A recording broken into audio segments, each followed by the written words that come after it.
Asia cup में पाकिस्तान और UAE के मैच में सिर्फ 4 घंटे बाकी रह गए हैं। अब तक मैच होने या ना होने से मुतालिक कोई हतमी फैसला नहीं हो सका है। मैच के टिकट्स खरीदने वाले शायकीन भी परेशान हैं। मजीद जानते हैं डॉन न्यूज़ के नुमाइंदे इमरान सिद्दीक से। इमरान, बताइएगा पीसीबी अब क्या कह रहा है और क्या इतलात हैं, मैच होगा या नहीं?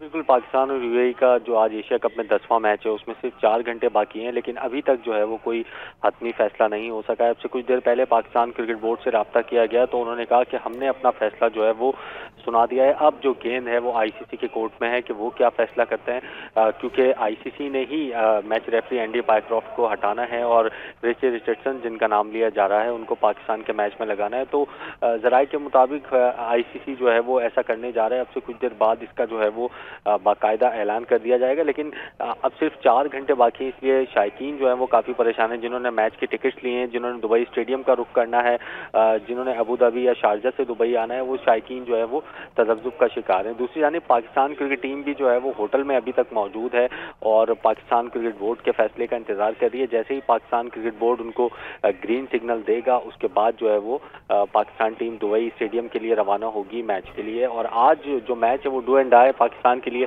अगर ये मैच होता है तो पाकिस्तान को यूएई के खिलाफ जो है वो कामयाबी हासिल करना होगी। शिकस्त की सूरत में पाकिस्तान जो है वो टूर्नामेंट से बाहर हो सकता है, जबकि अगर जीता तो सुपर 4 मरहले के लिए क्वालिफाई कर जाएगा और भारत से भी एक मैच शेड्यूल होगा उस सुपर 4 मरहले में, जो कि मुमकिन तौर पर इतवार को होगा। जी, इमरान सिद्दीक अपडेट कर रहे थे, आपका शुक्रिया।